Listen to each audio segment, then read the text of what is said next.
boa noite. Estamos aqui hoje com o Dr. Everton Inácio. Ele que é advogado criminalista, especialista em direito tributário, direito penal e processo penal, faz parte do grupo Criminal na Prática, atua há quase 2 anos como advogado autônomo e está pós-graduando em violência doméstica. Seja muito bem-vindo, doutor. É um prazer tê-lo aqui no nosso podcast. Obrigada por ter topado participar do nosso projeto, e começa contando como deu início a sua profissão. Boa noite, doutoras. O prazer é todo meu. Fiquei muito honrado com o convite. O trabalho que vocês fazem é incrível. Bom, o início da minha profissão ela se deu de uma maneira muito caótica. Eu estava graduando em Direito e quando eu terminei a graduação, eu estava fazendo a prova da OAB, pressionando aquela temida prova da OAB, como todo mundo sabe, é muito complicado, é uma fase muito difícil. E 10 dias antes da minha segunda fase, a minha irmã foi vítima de feminicídio. Então, a minha irmã foi assassinada pelo companheiro de maneira muito cruel. E, naquele momento, eu queria desistir de tudo. Eu falei que eu não queria mais, eu não queria fazer parte mais disso, que eu não conseguia fazer a prova. E eu já estava na repescagem, né? Então, eu tinha avançado para a repescagem e era a minha última chance. Quando aquilo aconteceu com a minha irmã, que eu não acreditava, foi numa tarde de sábado e... Quando eu recebi aquela notícia do feminicídio dela, que eu me desloquei para Minas, que eram 8 horas e meia de viagem, que eu olhei para ela no caixão, não conseguia acreditar que aquilo estava acontecendo. Minha irmã tinha 24 anos, deixou um bebê de 3 meses na época, que é o Antônio. E quando eu vi a minha irmã naquela situação, de olho fechado, toda maquiada, porque a minha irmã ela sofreu um contexto de violência doméstica durante 3 anos. Então a família não sabia que isso acontecia, ela não falava, ela tinha medo de represálias e tudo mais. Quando eu vi minha irmã naquela situação, eu falei, cara, preciso fazer alguma coisa. E eu fiz uma promessa para ela, eu segurei na mão dela. Eu sei que era um defunto, é um ato simbólico, tá? Sim. Segurei na mão dela, falei assim, isso não vai ficar assim. Eu vou lutar por justiça, não vingança, eu vou lutar por justiça. O que fizeram com você não vai ficar assim, por você, pela minha família, pelo meu sobrinho, que hoje é meu filho, o do Antônio virou meu filho, depois eu vou falar um pouquinho dele.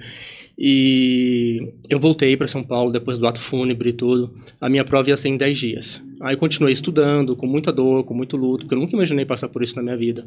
A gente nunca espera que isso vai acontecer na família já da é gente. Difícil você prestar a prova estando com um estado emocional ok, imagina passando por uma situação dessa. Exatamente. Então, a prova da OAB é muito mais sobre emocional do que conhecimento. Sim. É muito, muito emocional. Então, assim, muitas pessoas falavam assim, olha, se você desistir e recomeçar tudo do zero, por tudo que você passou é justificável. Eu falei assim, eu não vou desistir. Continuei estudando e tudo mais, e continuei estudando firme.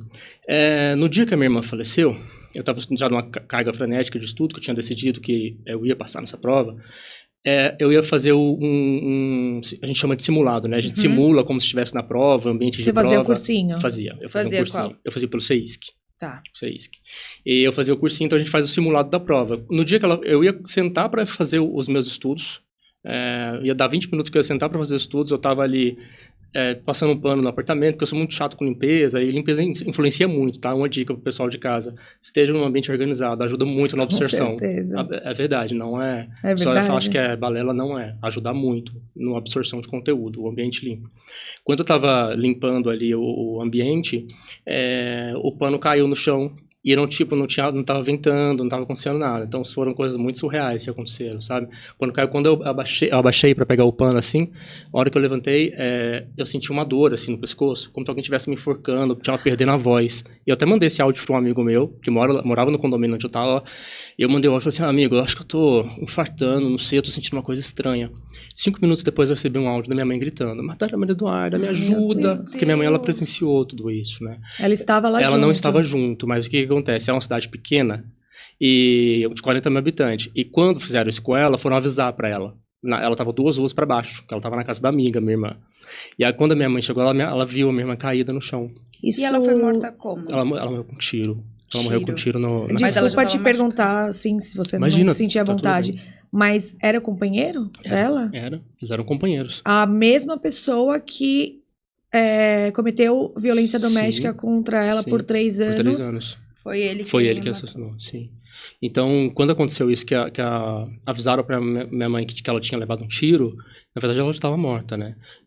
A amiga dela estava lá, ela deu um depoimento super emocionante, falou que quando tudo isso aconteceu, que ele deu um tiro nela, que ela fez assim, e ela não esperava, né? Que ela fez assim, o tiro pegou aqui no pescoço e saiu por trás. Então ela demorou 15 minutos para morrer. Ela ficou agonizando. Então, quando ela falava, a lágrima descia no olho dela e o sangue saindo pela boca. E eu acho que ela queria dizer, cuida do meu filho, sabe? Eu acho que, como mãe, eu imagino que ela devia falar isso. E era filho dele? Era. Ele foi preso em flagrante? Foi.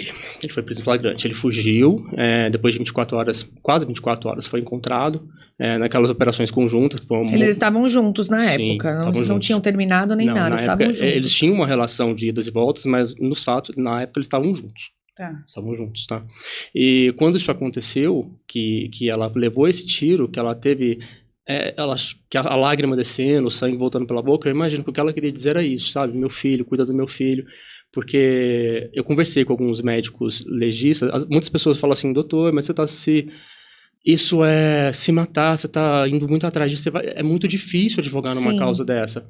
E até quero deixar as minhas condolências para a doutora Vanessa, a doutora Marcele, que falou, amigo, a gente atua para você e tal. Elas atuaram comigo, mas eu falei, gente, eu fiz essa promessa para ela e eu vou cumprir essa promessa. E eu fiz a promessa dentro do meu coração, nem que seja a última coisa que eu faço na minha vida, nem que seja a primeira e última causa que eu advogo na minha vida. Eu vou advogar no caso dela. E eu vou honrar o nome dela, as pessoas vão respeitar ela aqui. Então, quando isso tudo aconteceu e avisaram para minha mãe, ela foi lá no local. Aí não deixaram ela entrar. E estava um portão aberto, meio aberto assim, que estavam fazendo já a perícia ali do corpo. E minha mãe viu e foi nesse momento que ela mandou o áudio para mim, né? Voltando aqui, ela mandou o áudio, mataram a Maria Eduarda, me ajuda, socorro. E aí eu liguei para ela, falei assim, isso é uma piada, é uma brincadeira, né? Que eu não estava acreditando. Ela falou, quem me dera que fosse. Aí ela desligou. Ela e vocês nem sabiam que ela sofria violência doméstica? Não sabia. Não sabia. A gente nunca imaginava que ela sofria violência doméstica. Essa amiga dela sabia? Sabia, porque ela proibia a amiga de contar. Porque, eu não sei, no contexto de violência doméstica, a gente até falou isso no tribunal do júri, o agressor ele nunca chega trazendo flores. Então ele vai ganhando a confiança da vítima, ele vai minando, ele vai descredibilizando a mulher em todos os sentidos. Sim. Então é muito sutil. E às vezes a mulher ela não vai percebendo. Porque às vezes a pessoa fala assim, foi uma coisa de momento. Ele falou que eu não sei fazer nada na hora da raiva. Não é. Essas pessoas, elas vão descredibilizando para tirar o senso crítico da mulher. Sim. Porque às vezes você vai... Eu que estou lidando com essa área, que eu sou me especializando nessa área, estou fazendo muito atendimento nessa questão, eu vejo que às vezes a pessoa fala assim, gente, mas por que a mulher não vai embora? Tá na cara, por que ela não faz? Ela mulher trabalha, por que ela não... Isso é uma dependência então, emocional. Jogar uma carga ainda em cima dela já é como se ela fosse a culpada. Como se ela fosse a culpada. Então, isso eu até estava estudando algumas coisas nesse aspecto, se fala sobre as raízes da violência doméstica. É algo tão complexo, é algo tão profundo, porque quando você para pensar, a sociedade que a gente vive vai ditar o contexto do que é violência. Sim. Porque se você pega infelizmente, no ranking do Brasil, infelizmente o meu estado de Minas, é o primeiro lugar em violência doméstica. Do Brasil. Sério? Do Brasil. É o primeiro lugar em violência doméstica. Falado, porque a frase que reinava até pouco tempo atrás era, em briga de marido e mulher não se mete a colher. Gente, claro que se mete, pelo amor de Deus. Exatamente. Essa amiga dela, eu sei, claro, deveria confiar. Ela falou, por favor, pediu. É como se ela me falasse, não conta pra ninguém. Só que até que ponto? Exatamente. Até que ponto eu vou... Olha, doutor, eu acredito que ela não passava toda a história completa. Porque pelos áudios que a gente colocou, porque a gente teve muito sucesso, e eu vou entrar na temática do assistente de acusação em breve, só para concluir essa linha de raciocínio, mas a gente teve muito sucesso porque tudo que ele falava que não fez, a gente colocava uma prova material. Então ele tinha um áudio dele falando assim, bate nela mesmo. Ele foi pego em flagrante antes das 24 horas após o acontecido, e ele se justificou de alguma forma... Justificou. No primeiro momento... Porque viram que foi ele, certo? Sim. Teve testemunhas oculares ali, então não tinha dúvidas de que era ele. Não, ele confessou. Ele confessou em delegacia? Na delegacia ele confessou, depois mudou a versão em audiência. Porque como ele estava sem advogado, ele confessou e falou que matou ela porque ela roubou. Ele estava no desespero ali. Ele falou que matou ela porque ela roubou ele. Ela roubou o celular dele e roubou a moto dele. E que eles estavam vivendo numa zona rural da cidade. E ela roubou, ele matou... ela roubou ele e pegou o telefone e pegou a moto dele. E quando ele foi buscar os pertences, ele falou que ela tinha vendido o celular dele para usar droga, o que era mentira. Então ele foi atrás dela e aí ele falou que ela tinha roubado ele, roubou a moto dele, roubou o celular dele, e por isso que ele foi lá, e como ele chegou lá e falou, cadê o celular? Ela falou, vendi, já era. A minha moto também vendi, já era. E aí ele justificou que ela tinha vendido os pertences dele para usar droga. Só que era mentira. Por quê? Na hora que ele falou isso, que foi lá, ela tinha mandado uma mensagem para mim. Ela mandou uma mensagem para mim, oi, Everton, tudo bem? Boa noite, que saudade de você quando você vem. Eu tô te mandando essa mensagem para falar que eu te amo muito, tá? Ela falou isso antes. Eu fui a última pessoa que ela falou.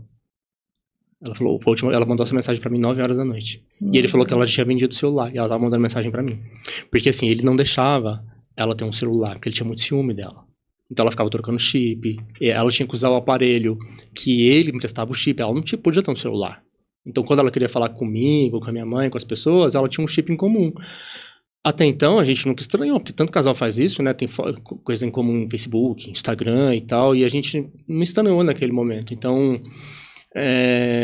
quando aconteceu, que a gente vai ligando os pontos, sabe? Sim. A gente vai ligando. Tanto é que uma semana antes, quase uma semana antes, ele recebeu uma intimação para comparecer numa audiência justificativa, porque ela tinha colocado a medida protetiva contra ele. Sem avisar Então, vocês. Ela Sem já avisar. tinha Tomado uma procurado iniciativa. a polícia, Já. então, pra conseguir uma medida protetiva Já. contra ele. Sim, e ela conseguiu. Ela deve ter procurado quieta pra ele não desconfiar de nada, Uhum. continuou vivendo Ela até conseguiu, vir mas foi essa totalmente medida. ineficiente, né? O que aconteceu? Ela procurou essa medida, e aí chegou essa medida lá pra ele, e ele ia ter uma audiência justificativa dele, ia ser dia 21 de agosto.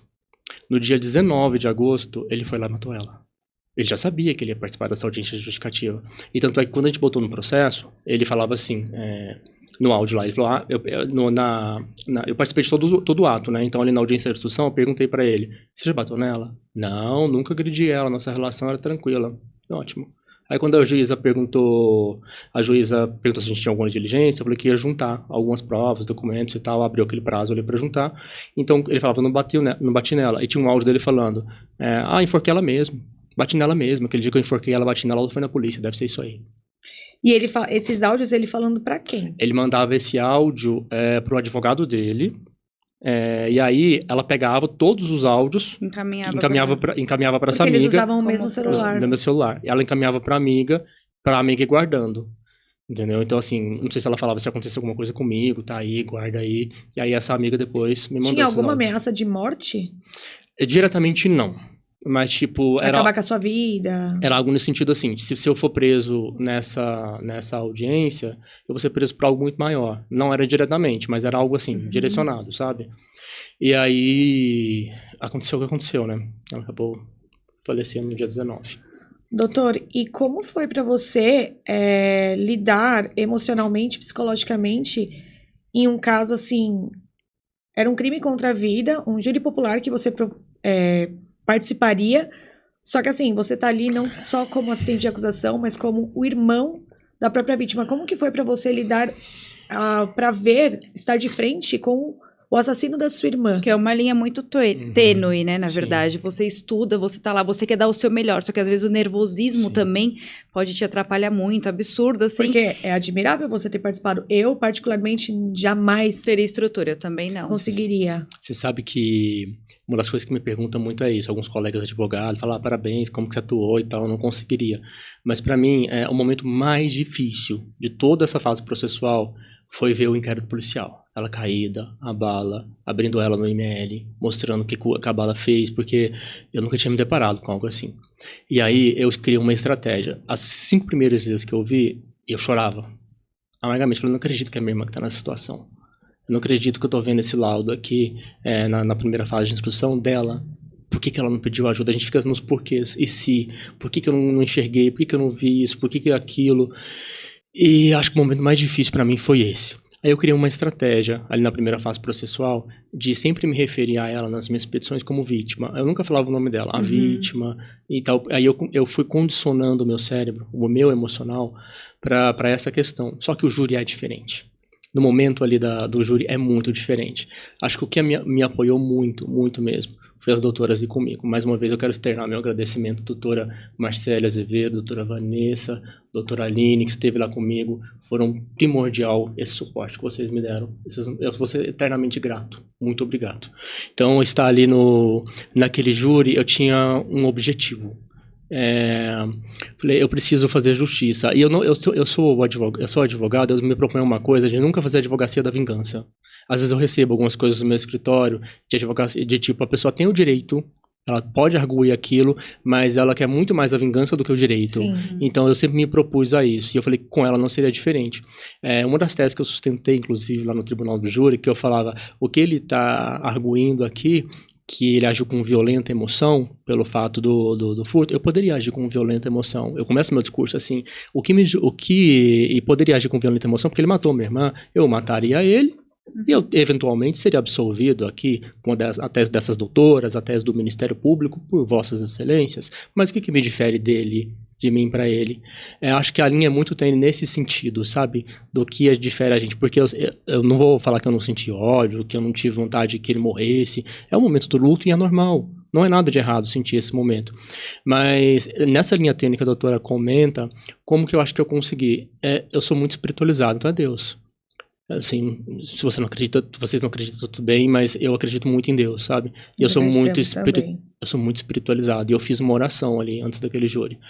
Pra vocês terem noção, o júri foi dia 21 de novembro. A gente tocou de São Paulo para Monte Carmelo, que dá 8 horas de viagem. São 650, desculpa, gente, eu acho que é 650 alguma coisa, quilômetro, não vou saber o número exato, de km. E eu dormi 2 horas. Eu dormi, na noite anterior eu dormi exatamente 2 horas que eu consegui pregar o sono. Só que eu acordei como se eu tivesse dormido 12, 14 horas. Porque eu acordei e falei assim, cara, eu passei 1 ano, 2 meses e 3 dias esperando por esse momento. Você acordou mais preparado do que nunca. Mais do que nunca. Eu falei assim, eu estou indo pra ali. E eu não tinha um compromisso de condená-lo. Eu não fui ali para condená-lo. Eu fui ali para mostrar a verdade dos fatos.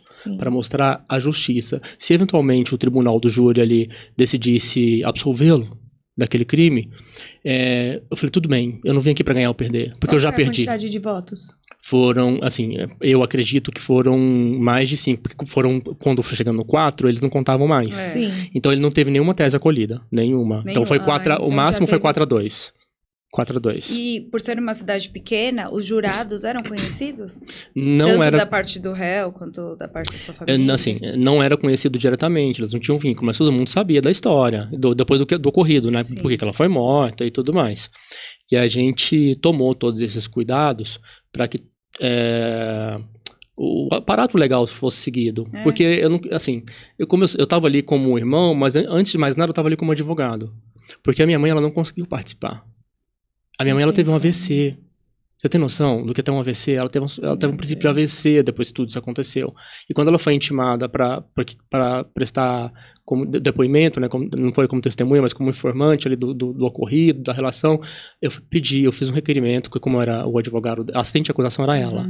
Eu era advogado da minha mãe, porque eu quis dar essa oportunidade que ela participasse de alguma maneira, sabe? Eu não quis me habilitar, eu habilitei minha mãe como assistente de acusação, para ela entender que ela estava fazendo alguma coisa, que a gente participou disso junto, porque é muito importante para uma mãe correr atrás dessa questão. A minha mãe, ela teve um princípio ali de AVC, e quando ela foi intimada para prestar esse depoimento, eu fiz um requerimento para a juíza. Eu falei assim, olha, ela não tem condições. E o médico atestou ela foi no médico, o médico falou assim, ó, senhora Lília, eu entendo que a senhora quer fazer justiça pela sua filha, que a senhora quer estar lá presente, mas a senhora teve um AVC, a senhora tem coração fraco. E o médico deu um laudo pra ela, mostrou, ó, se você for lá, vai acontecer isso aqui com você.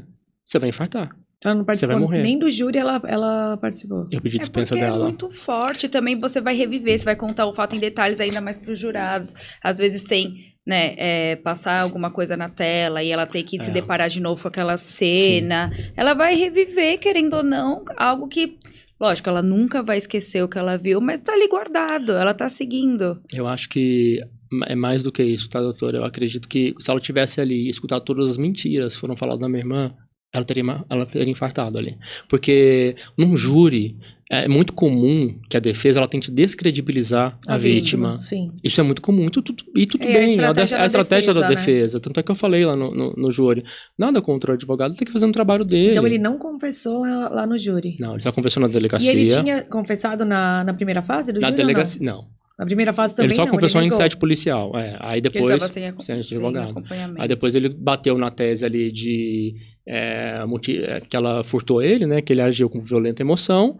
Aí depois ele sustentou uma tese paralela, conflitante, que ela bateu a mão na arma e que o disparo foi acidental. Então, assim, teses totalmente conflitantes, né? Então, assim, quem é advogado sabe que não sustenta as duas teses. Ou eu matei alguém porque eu tava muito bravo, ou eu matei alguém por bandeira acidental. Então, as teses foram bem conflitantes nesse sentido. Então, ele não confessou na primeira fase, na segunda fase também não, ele manteve toda essa narrativa. Então, quando a gente foi ali pro júri, em questão ali, eu acredito que a minha mãe ela teria infartado, tá, doutora? Eu acredito que ela teria passado mal ali. Porque você ouviu a sua filha que foi morta, que apanhou, ouvi falar que ela era prostituta, que ela era craqueira, que ela roubava na cidade, que ela fazia parte de gangue criminosa. E querer mostrar ali que se a pessoa é tudo isso, ela pode morta, morrer, não tem problema, né? E é tão surreal... É tão surreal isso, que quando a gente lida nesse contexto de violência doméstica, na maioria das vezes as pessoas perguntam, nossa, mas por que aconteceu isso? Mas o que ela fez?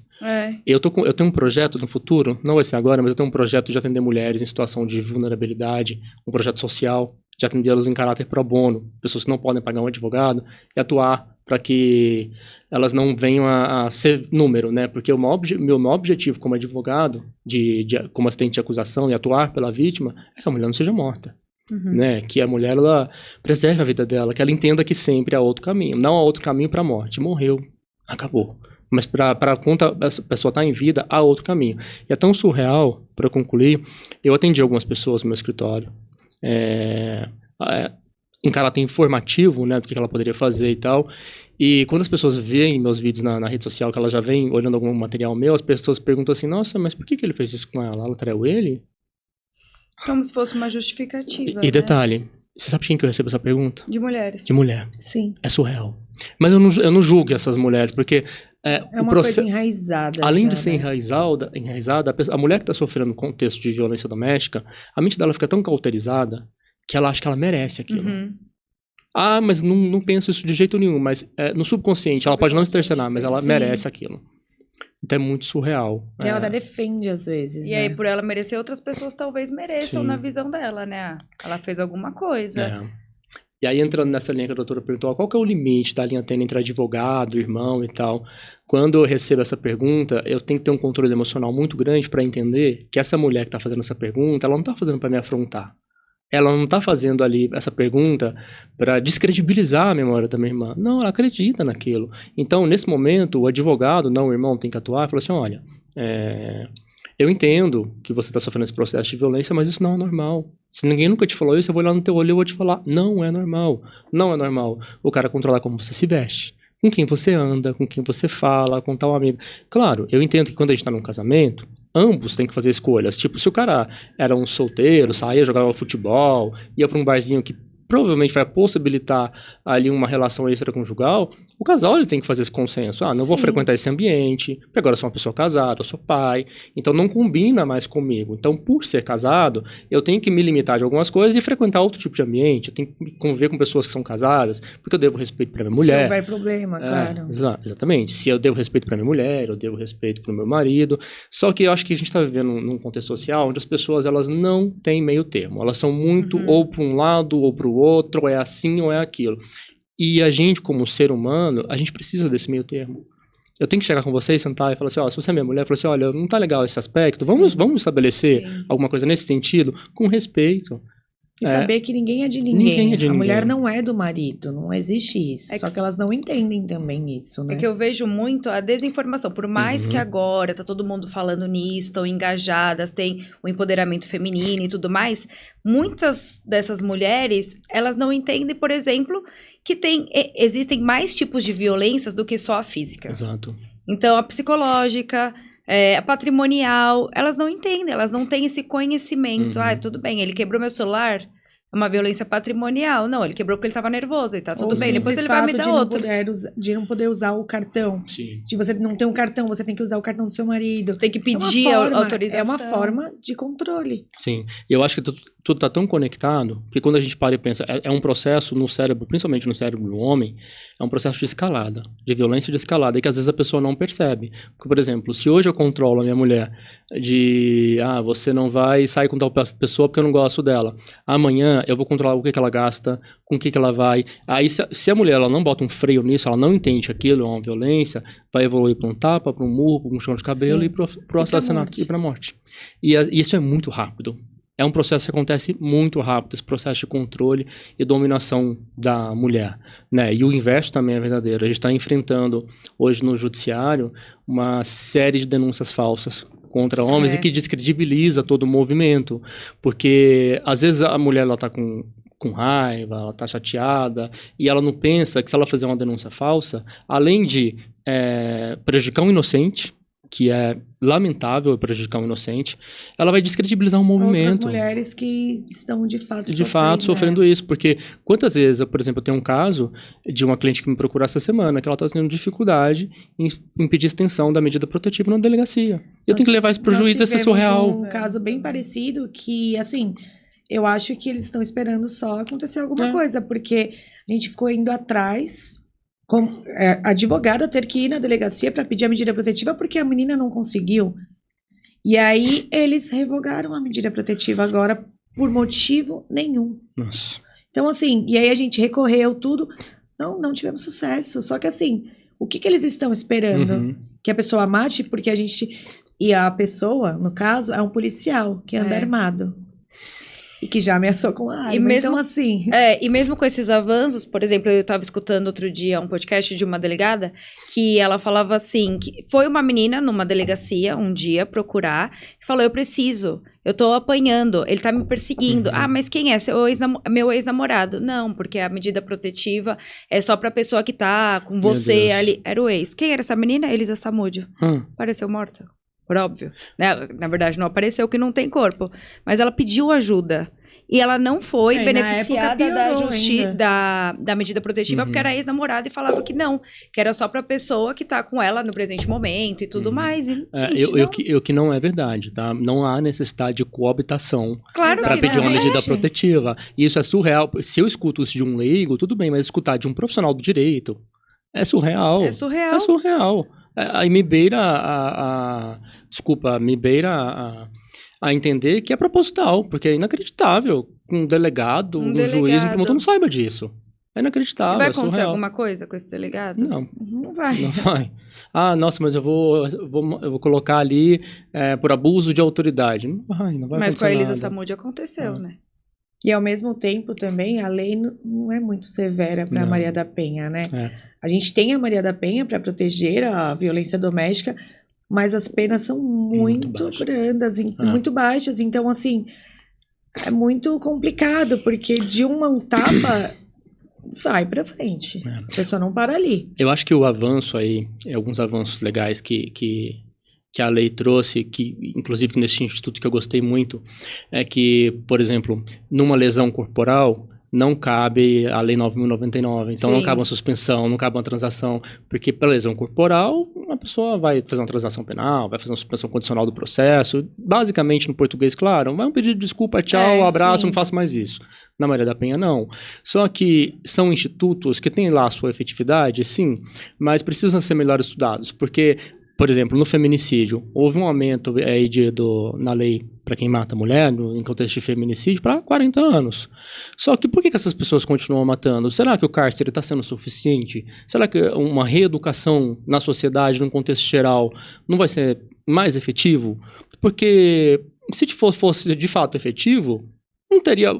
Houve uma pesquisa da CNN, no ano passado, que eu estava vendo essa pesquisa, até maio, de janeiro até maio, a Justiça recebeu cerca de 2.500 processos por dia de violência doméstica. Você tem noção do que é 2.500 processos por dia? É muita coisa. E fora as mulheres que não denunciam, né? Que não fazem nada. Então, eu acredito que a gente tem que sentar, enquanto operadores do direito, enquanto profissionais, enquanto sociedade, sentar e discutir efetividades. Olha, nós temos problema dos dois lados. Tanto mulheres que fazem denúncias falsas, tanto homens que agredem mulher, que matam mulher. Mas se eu fosse colocar isso no sobrepeso, eu não posso descredibilizar a mulher jamais. Porque se for mentira, a mulher ela vai responder por aquilo. Se não for mentira, a mulher vai pagar com a vida. E a vida não se volta. Exatamente. Então, a gente precisa estabelecer esses critérios de urgência e fazer essa reeducação na sociedade. Porque é aquilo que eu falei, a gente está vivendo um contexto muito dos extremos. Ou é isso, ou é aquilo, ou fez isso porque é aquilo, ou é aquilo porque fez isso. E as pessoas não entendem o meio termo. A gente precisa sentar e se entender. Com certeza. Doutor, o acusado no crime da sua irmã, ele ficou preso preventivamente? Sim, ele nunca saiu. Nunca saiu. Ele nunca saiu. Ele tinha algumas estratégias para ele sair e tal, mas não saía. Ele colocava uma estratégia defensiva. Eu ali... Muito provavelmente, se ele saísse, ele iria atrás de vocês, né? Você sabe que eu não tinha esse medo? As pessoas falavam pra mim. Eu falei assim, olha, ainda que eu morra, eu posso morrer amanhã, mas a minha promessa que eu fiz pra ela eu vou cumprir. Sabe por quê, doutoras? Porque o Antônio, que virou meu filho, tinha 3 meses na época. E hoje ele E em relação a ele? Ele nunca perguntou, nunca questionou, nunca... Não, graças Mas a Deus. vocês têm o costume de falar da Maria Eduarda pra mostrar a foto? Sim, a gente... O Antônio é uma criança muito especial. Ele é muito inteligente. Então, desde o início, ele sabia quem era a mãe e tal. Ele vê a foto. Inclusive, o vídeo que bombou lá no meu Instagram é dele beijando a foto da mãe, ali no cemitério. Porque eu fiz essa promessa pra ela. Quando eu cheguei lá no caixão, eu falei assim, esse mesmo lugar que transfigurou o meu coração, vai ser o mesmo lugar que eu vou voltar aqui pra te falar que a justiça da terra foi feita. Ainda que eu tenha que recorrer até o Papa. Nem que eu tenha que ir até o Papa. Mas eu vou recorrer até o fim para a justiça ser feita. E aí eu voltei lá, eu fiz essa promessa, cumpri. Sabe por quê, doutoras? Porque quando o Antônio tiver 10 anos, ele vai perguntar da mãe, o que ele vai perguntar da mãe? Sim. E a gente já introduz isso nele, com a mãe, quem é a mãe dele, a gente mostra, ele vê a foto, ele fala, mamãe linda, beija. Entendeu? Então ele tá com 1 ano e 8 meses hoje. Então daqui a 10 anos, quando ele tiver 10, 11 anos, quando ele perguntar, a gente vai falar pra ele, olha, o mal existe, o mal alcançou a nossa família, mas saiba que o mal, ele foi punido. E que tiraram a sua mãe da gente desse plano. Mas o nosso coração ninguém nunca vai tirar. E graças a Deus, tiraram também a pessoa que era o genitor dele, né? Porque você que é o pai, genitor ali, dependente, foi quem... Exatamente. Mas não tem mais nada a ver, que tirar o mal da vida de vocês também. Sim, inclusive na certidão de nascimento já não tem mais o nome dele. A gente conseguiu tirar. Agora, quando eu perguntei, foi em relação a ele, ao assassino. Ele questionou alguma vez a vida do Antônio? Não. Nunca se Irrelevante. preocupou, nunca. Irrelevante. Eu não sou psicólogo, não sou psiquiatra, mas observando alguns indícios mínimos, eu acredito que tem um grau de psicopatia ali, sabe? Não tem sentimento por ninguém. Qual que era a feição dele no tribunal do júri, quando você falava? Arrependido. Ele sempre olhando pra baixo e tudo mais. Ele parecia arrependido? Você sentiu ele arrependido ou não? Você sabe que teve momentos que eu achei que tava, mas depois, quando eu ia me aproximando... Eu tive uma estratégia de controle emocional, de não chegar muito perto dele. Porque eu falei, não vou chegar muito perto dele. Mas teve um momento que eu não saí nada. Eu fui colocando as teses e eu fui falando, sabe? Foi muito natural. E teve um momento que eu fui chegando perto dele, eu falei assim, eu tô olhando no seu olho. Aí ele tava olhando assim, eu tô olhando no seu olho. Aí ele olhou assim pra mim e fez assim. Virou o olho? Virou o olho. Aí eu falei assim pra ele. Tem que ter muito inteligência emocional mesmo. Aí eu peguei e falei pra ele, eu tô olhando no olho do senhor. Só precisa pagar pelo que você fez. Só precisa ser condenado. Não vim aqui colocar teses mirabolantes, que ela era isso, que ela era aquilo. Só precisa. E uma das frases que a doutora Marcele falou, e que eu compactuo muito, nós somos advogados criminalistas, a gente acredita na sua mudança. Porque a gente é legalista. A gente acredita que uma pessoa pode mudar. Mas não é se divorciando da culpa que a pessoa vai alcançar isso. Sim. Então a pessoa ela precisa entender... Ela precisa pagar pelo aquilo que fez. Precisa pagar pelo aquilo que fez e entender que, tipo, as pessoas falam, no Brasil não tem pena de morte. Pra minha família teve. Sim. Infelizmente, pra minha família teve. E eu quero dizer pra você que tá em casa, que passou por isso, que passou por uma dor dessa, um feminicídio, alguém querido que morreu nessa questão dessa maneira, alguém que faleceu dessa maneira, quero te dizer para que você não vire o assassino. Em que sentido? Em se matar todos os dias. Essa pessoa foi e você precisa lutar por justiça, não por vingança, e precisa entender que as pessoas que ficaram aqui são parte dela. Então essa pessoa ela nunca vai ser tirada de você, do seu coração, e um dia nós todos vamos nos encontrar. Eu acredito muito nisso. Eu sei que é difícil, quem fala que o luto passa, não passa. O luto nunca vai passar. Então eu quero deixar esse recado para você em casa e complementar aqui, doutoras, que as pessoas, o tempo cura tudo, não cura.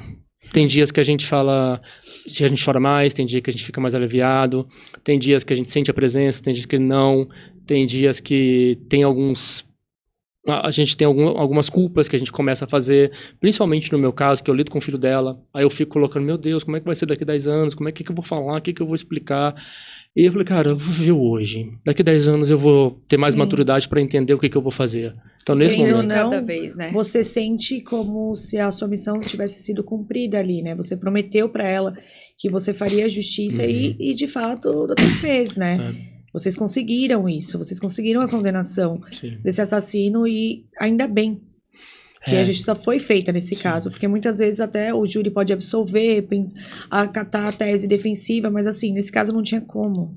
Doutora, depois que meu vídeo viralizou, eu recebo muita mulher falando assim, olha, aconteceu isso com a minha prima, com a minha irmã, com a minha tia. Para quem não sabe, o feminicídio ele pode ser aplicado não só para mulher, para ex-mulher, ele pode ser aplicado para outras mulheres que tinham um convívio na família. Então pode ser para sogra, para tia, não necessariamente só para mulher e para ex-mulher. Então eu recebo muito pedido nesse quesito, e um caso que chamou muita atenção de um pedido que eu recebi para atuar, e a gente está avaliando a viabilidade ainda, de um policial militar que matou a mulher. Ele tinha 2 mulheres aí, só que uma não sabia da outra, né? Então ele matou a menina e ele foi absolvido, porque falaram que ela era promíscua e tudo mais. Meu Deus, não é possível. Mas aí pode, então, se a pessoa é promíscua, você pode matá-la. Pois é, então assim, mas um assassino tem que ser absolvido. Eu entendo muito o que vocês estão dizendo na questão desse quesito de dor, de ter conseguido a justiça, porque é como se você tivesse morrido de novo. Você está enterrando o seu familiar novamente. Mas eu acredito muito que a gente vai, atuando nesse caso, a gente vai conseguir anular esse júri, porque foi complicado o negócio ali. Porque não tem explicação. Então, o assassino merece o perdão, mas a promíscua não merece. Foi o que eu falei numa das teses que a gente usou lá, que ele estava pedindo clemência, porque, eu nem sei se eu posso falar isso aqui, mas depois que ele estava na cadeia, o câncer dele aumentou muito, ele está com câncer. Já perdeu 60% do nariz, o assassino da minha irmã. E eu nunca desejei esse mal pra ele. Eu nunca desejei que ele morra. Eu nunca falei que... dentro do meu coração, eu nunca pensei que, tipo, nossa, ele tá com isso porque ele mereceu. Não, nunca pensei isso, porque o nível de espiritualidade que eu alcancei na minha vida não me permite pensar uma coisa dessa. E de verdade, de coração. Só que uma das teses que a gente usou vai vir aqui pedir clemência, mas ele não deu clemência pra ela. Sim. Eles falaram que ela era drogada, que ela roubava, que ela fazia isso, mas ele não deu uma oportunidade. Se ela realmente fizesse isso, né? Ele não deu uma oportunidade pra ela mudar de vida com 24 anos. Agora ele tá pedindo oportunidade pra ele mudar, falando que ele vai mudar. Difícil, e o que difere, né? O que oportunizar difere. ele. Uma coisa não tem nada Eu a acredito ver com a outra. Isso não tem embasamento legal, nem embasamento psicológico para falar isso. Eu tô falando isso do que eu acho, da minha vivência e como eu enxergo. Eu acredito muito que essas pessoas que chegam nesse quesito de assassinar uma mulher, a mulher que dorme do seu lado e tal, eu acredito que elas têm uma síndrome de Deus. Eu decido quando ela morre, eu decido quando ela vive, eu decido. Isso é uma coisa muito perigosa. Que quando eu decido sobre a vida do outro, eu começo a me comportar como uma classe supremacista. Assim nasceu o nazismo. Sim. Né? O nazismo nasceu assim. Eu me considero melhor do que aquela raça ali, sendo que nós somos todos da mesma raça, da raça humana. Exatamente. Então, e nessa questão também, quando eu fui prestar a prova, que eu estava falando lá no início, que eu até quero complementar aqui, quando eu estava estudando, no dia que a minha irmã faleceu, que eu estava fazendo ali os simulados, eu ia começar o último simulado que eu ia estudar, porque eu estava fazendo aquele simulado do ambiente de prova, né? Então você faz como se tivesse, para quem não sabe, você tem um simulado, você faz um ambiente de prova como se estivesse na prova. Tem o caso ali para você escolher qual peça defensiva você ia fazer. E eu ia começar a estudar o mandado de segurança, que é a peça que eu não tinha estudado. Perdão, agravo de instrumento, que eu não tinha estudado ainda. E no dia, na hora que aconteceu, eu larguei tudo que eu recebi a notícia e fui. E eu continuei a minha carga de estudo, porque ali no CIS, que tem uma carga programada de estudo, que você tem que seguir aquilo, dia tal você vai estudar tal matéria. Então você passou pelo agravo sem eu passei, estudar. Deixei de lado, falei assim, vou bola pra frente, segue o jogo. São 18 peças que eu tô estudando, então 17 tá garantida, é isso aí, bora. E fui. E no dia que chegou o dia da prova, eu falei, cara, não vou fazer essa prova não. Não tô bem. Quem quiser me julgar que julgue. Tudo bem, tá tudo certo. Eu vou viver meu luto, eu vou me respeitar. Meu professor, o Guilherme lá do CEISC, mandou uma mensagem assim pra mim. E aí, você tá onde? Eu falei assim, eu tô em casa. Aí ele falou assim, porque eu tô em São Paulo, que eu vim fazer ação aqui do CIS, que eu tô aqui na porta do Mackenzie, eu tô te esperando. Aí eu falei pra ele assim, professor, pelo respeito que eu tenho pelo senhor, eu vou aí e tal, vou te dar um abraço, e vou levar o livro, né, porque eu levei o livro, é o livro que ele produziu ali pra ele ver e tal. Quando eu cheguei lá, ele me deu um abraço, e falou assim pra mim, você tem noção do que uma empresa inteira está torcendo por você? O CIS inteiro tá torcendo por você. Você precisa fazer essa prova. Entra, faz, essa prova é sua. Ele me deu aquele abraço, cara, e aquilo é como se tivesse ressignificado tanta coisa. E tipo, cara, não é só por mim. Tem pessoas que se compadeceram dessa história. Sim. E eu quero deixar um abraço aqui pra você, professor. Se hoje eu sou advogado, é porque você acreditou em mim. Muito obrigado. Desculpa, gente. Imagina. E quando eu tava ali naquela prova, fazendo aquela prova, eu chorava tanto, porque tinham 10 dias na hora da prova mesmo. Eu chorava tanto, porque eu falei, cara, eu não acredito que eu tô passando por isso. Eu não acredito que minha família tá passando por isso. E é como se você tivesse... É como se você tivesse que passar naquilo, que se você não passasse naquilo, ia comprometer toda uma promessa que eu fiz. E quanto custa uma promessa? Sim. Que você faz pra alguém? Isso é impagável. Mas é uma promessa pra um defunto, mas é uma promessa pra minha dor. Pra dor da minha família. É uma promessa para pessoas falarem assim, isso não vai dar em nada. Quantas pessoas já morreram nessa cidade e nada aconteceu? É uma promessa de você provocar o sistema e falar assim, opa, aqui não, no Brasil tem lei sim. Não é quem mata sai pela porta da frente. Então, eu tava muito angustiado. Então, assim, eu acho que eu fui no banheiro umas 15 vezes no dia da prova, porque quem não sabe, não tem limite para ir no banheiro, tá, gente? E aí, em determinado momento, a fiscal, acho que ela ficou preocupada, eu falei, tá tudo bem com você? Você tá passando mal? Você quer que chame algum socorro e tal? Porque eu tô te achando suando, pálido. Se não tiver tudo bem, você avisa, né? Aí eu peguei e falei, não, tá tudo bem. É que a minha irmã faleceu, eu tô fazendo a prova no luto e tá muito difícil pra mim. Quando eu fui no banheiro pela última vez, porque assim, quem vai fazer a prova do AB, pra quem não sabe, tem um textinho que a gente precisa identificar qual o instituto de defesa que a gente vai ter ali pra aplicar. E tem alguns peguinhas que vai mostrando pra gente que se você errar a peça, você tá reprovado. Sim. Nem corrige a sua prova. Então você não pode errar. É primordial, é que nem prova do Enem. Você não pode errar o tema da redação. E tudo indicava para mandado de segurança. Aí eu olhava aquilo e eu sentia algo no meu coração, tipo assim, tá estranho. Essa palavra aqui, medida célere, tá apontando mandado de segurança, mas essa outra palavra aqui tá descredibilizando o instituto. E eu fui no banheiro e, assim, chorando, eu fiz uma oração. Eu falei assim, Deus, se eu não passar nessa prova, eu desisto de tudo. Eu coloco meu diploma na gaveta, vou fazer outra coisa da minha vida. E desculpa, irmã, promessa que eu te fiz, eu vou enterrar junto com você. Cara, foi algo tão surreal que eu falei isso pra 2 pessoas. Eu vou falar aqui pra vocês.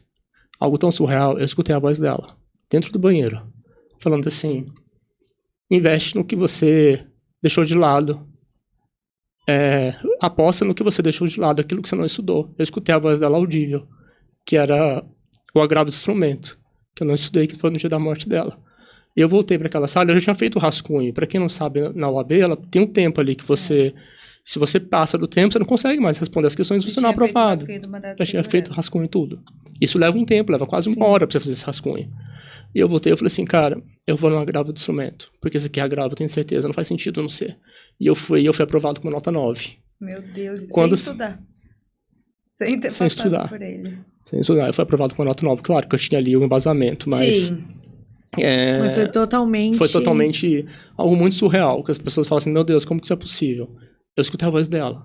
As pessoas falam, nossa, mas é que você estava muito tocado com luto e tudo mais, mas eu escutei. E aquilo me direcionou pro certo. Porque antes disso acontecer com ela, eu não tinha um propósito de ser advogado. Eu não tinha um porquê. Eu vou fazer a prova do OAB porque todo mundo precisa fazer. Todo mundo tem que fazer. Se você não fizer a prova do OAB, Sim. Você não é nada, né, entre aspas. Você não pode fazer... Você é um bacharel e com isso você pode fazer pouquíssimas coisas como bacharel. Só que quando a minha irmã faleceu, eu tinha esse propósito. Eu falei assim, eu fiz essa promessa pra ela. Nem que seja a última causa que eu vou advogar na minha vida, eu vou lutar pela honra dela. E parece que ela queria, né? Que isso acontecesse, que desse certo, porque foi Queria. por ela, né? Que você conseguiu, acertou. Ela queria. O sonho da Maria Eduarda era ser advogada. Ela já me mandou vários áudios nesse sentido, que depois eu vou buscar aqui. Ela, quando ela foi abusada, quando ela tinha uns anos que ela foi abusada, eu falei pra ela assim, que ela tinha parado de estudar, né? Falei, Maria Eduarda, volta ali, faz o EJA, aquela educação de adultos, você parou, falta só 3 anos, você estuda, eu te ajudo a pagar a sua faculdade, você vem ser advogada comigo aqui em São Paulo, se você advogar na área de família, você vai ser ponte de cura para essas mulheres que passaram por isso, você vai ajudar tanta gente. Ela falou assim, é tudo que eu mais quero.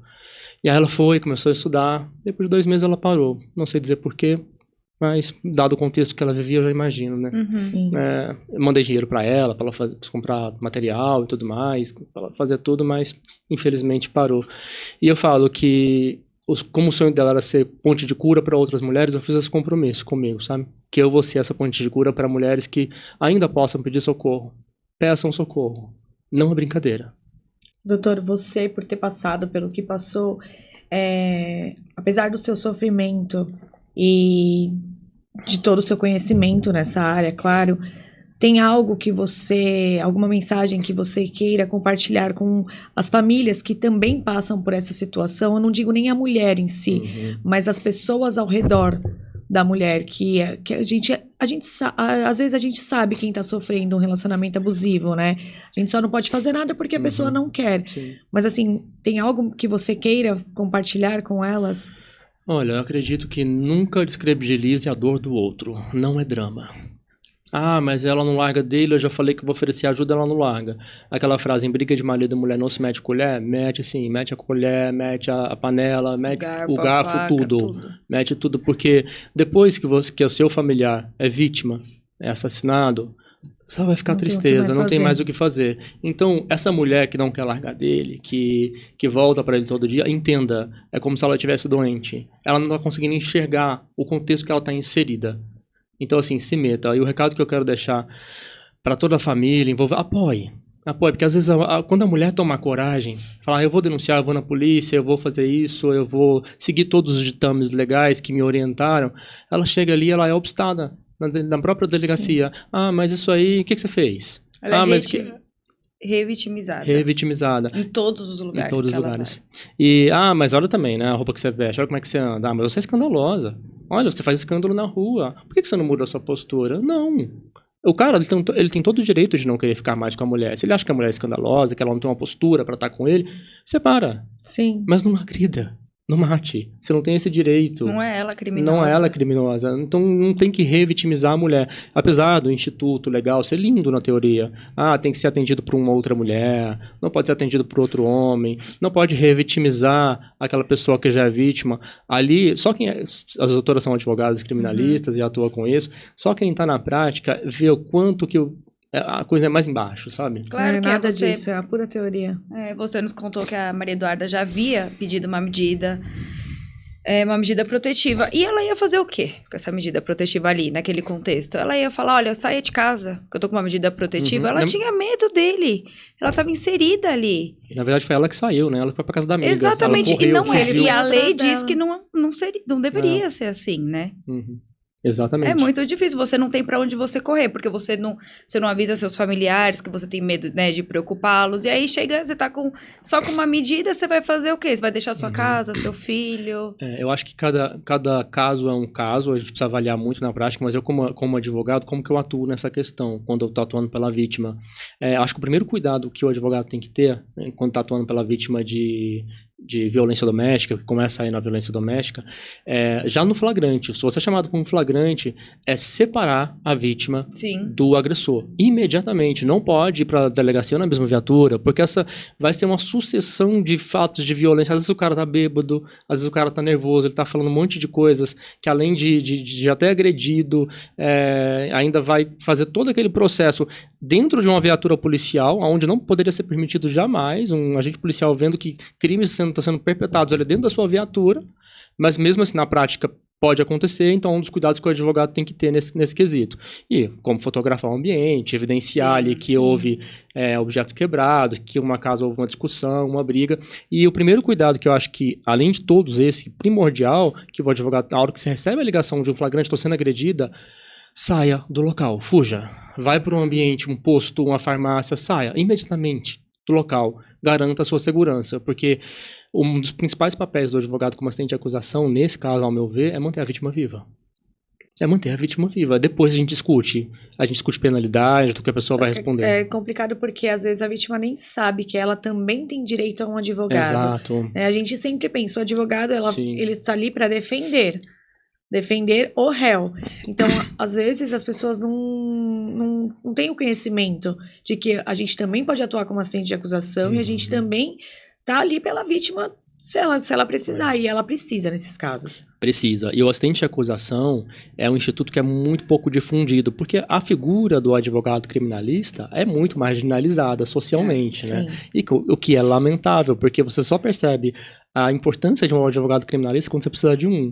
Né? Porque as pessoas, eu mesmo enquanto estudante de direito, eu tinha esse pensamento, se a pessoa ela tá respondendo processo na polícia, boa coisa ela não fez. Gente, não é assim. Tem muito inquérito que é mal formulado, que é mal investigado, que é surreal, enfim, o advogado criminalista, ele é a porta entre a arbitrariedade do Estado contra alguém. E o assistente de acusação, o advogado em si, o conceito de advogar, é você rogar por alguém. Então, se você está atuando pelo réu, não existe essa história do advogado falar assim, nossa, vamos fazer isso, vamos falar aquilo, que aí você vai ser inocentado. Se a pessoa fez, o papel do advogado é garantir que ela seja punida no rigor da lei e pelo que ela fez, nada mais. Não tem essa história do que o advogado vai lá e vai tentar descredibilizar tudo isso. E na vítima, quando a gente está falando com um assistente de acusação, a pessoa fala, mas eu já denunciei na polícia, foi para o Ministério Público, foi para o delegado, tá tudo certo. Na teoria isso é lindo. Só que na prática, qual que é o papel exato de um assistente de acusação, de um advogado que advoga para a vítima? Se está da primeira fase da persecução penal com o delegado, ele vai garantir que as testemunhas corretas sejam ouvidas, ele vai municiar provas a favor dessa vítima, ele vai ter poderes ali de inquirir para o delegado e falar assim, doutor, faltou essa prova, precisa incluir essa aqui, se não inclui, o advogado inclui. Ele vai fazer requerimentos que comprovam a versão da vítima. E no âmbito judicial é mais importante ainda. Por exemplo, no caso da minha irmã, o Ministério Público de Minas Gerais é incrível, deixa aqui isso público, registrado. Só que, humanamente falando, não tem condições do Ministério Público fazer uma acusação, nesse caso de quem está atuando pela via, em acusação contra o réu, completa, porque ele não tem acesso à coisa que a família tem. O Ministério Público não vai ter acesso a áudios da pessoa falando, nossa, eu fui ameaçada. Tal dia tem um vídeo aqui dele batendo nela. Tal vídeo aqui tem um vídeo dele descredibilizando ela, dele cometendo um ato de violência. O Ministério Público não tem acesso a isso. Também, infelizmente, não tem como o promotor ir na casa da vítima para poder saber de tudo isso. Não é como um advogado que está ali acompanhando 100% do tempo, né? E as pessoas falam, nossa, mas eu preciso realmente contratar um advogado criminalista, assistente de acusação? Olha, se você quer garantir justiça pelo seu familiar, se você quer garantir que essa pessoa que cometeu algo ilícito contra alguém que você ama, não precisa nem ser feminicídio, mas violentou de alguma maneira, contrate um advogado assistente de acusação. Porque esse profissional ele vai garantir que toda a persecução penal ela ocorra de maneira correta. Que todas as provas sejam juntadas. E garante os prazos. Gente, é muito comum perder prazo. De todos os lados, Ministério Público, Defesa, é muito comum. E perder um prazo, já era. Sim. E às vezes é uma prova que vai fazer a pessoa pagar pelo aquilo que ela fez. Porque as pessoas falam, nada vai trazer minha irmã de volta. Mas eu me sinto muito, muito orgulhoso de ter dado o meu melhor. De ter feito o meu melhor por ela e de ter atuado, apesar de ser muito desgastante, porque é muito desgastante atuar ali. Uma coisa você está atuando como advogado, outra coisa você tem envolvimento emocional. Sim. Muita gente fala, não atua, é desgastante. Eu me sinto orgulhoso de ter feito esse papel, de estar em toda a persecução penal ali da fase judicial, da segunda fase, e difundir essa informação com o assistente de acusação é importante. O advogado criminalista não é advogado de bandido, ele é advogado que defende a lei. Sim. Então, se você foi vítima, se você sofreu um crime, alguém infringiu a lei. Então, esse advogado ele vai garantir a sua defesa. O advogado criminalista ele vai garantir a sua defesa enquanto vítima, seja em que contexto que for. Às vezes, qual é o contexto de vítima? É tão amplo. A pessoa está sendo acusada de roubo à mão armada na rua tal. A pessoa nem estava lá. Mas para a sociedade a pessoa roubou, ela fez alguma coisa de errado. Mas ela é vítima do Estado, porque ela não estava lá. Então, o contexto de vítima, não é a vítima que a pessoa acha, nossa, quem é a vítima? Mas é a vítima, de verdade. A pessoa que ela está sendo acusada, ela que sofreu um crime, ou que ela está sendo... Sim, o inocente que está sendo acusado por algo que ele não pelo fez, Estado, ele é né? vítima. Sim, que está sendo aí acusado pelo Estado. Exatamente. Doutor, infelizmente, nosso episódio está chegando ao fim. A gente se emocionou aqui com você. Nós gostaríamos de saber muito mais, né, de tudo isso, inclusive conversar mais sobre a violência doméstica, porque é preciso conversar, é preciso falar sobre a Lei Maria da Penha. Infelizmente, nosso episódio é curto, mas podemos ter outras oportunidades, claro. Obrigada, né, por ter vindo aqui compartilhar essa história tão dolorosa para você, para mostrar também para essas pessoas de casa o poder que você teve, a força que você teve, o que você está tentando fazer, que você fez já pela Maria Eduarda, mas que você quer fazer por muito mais, que o seu coração é gigante. Muito obrigado. Eu tenho certeza que ela ficou muito orgulhosa de tudo que você fez, Sim. da sua força e quem você é hoje e tudo que você representa para muitas mulheres hoje. Muito obrigado. E você tem que se orgulhar mesmo do que você fez, de onde você chegou. Nós nos orgulhamos Obrigado. de você, pela sua história. E só agradecemos mesmo por poder compartilhar um pouquinho da sua vivência com a gente. Muito obrigado. E eu quero dizer pra você em casa, não se cale. Se você está sofrendo alguma violência doméstica, peça ajuda. Minhas redes sociais estão à disposição. Me chama, me manda um direct. Que se você estiver sofrendo qualquer tipo de violência, conte comigo. Muito obrigado. Obrigada, doutor. E esse foi mais um episódio do Pod das Doutoras.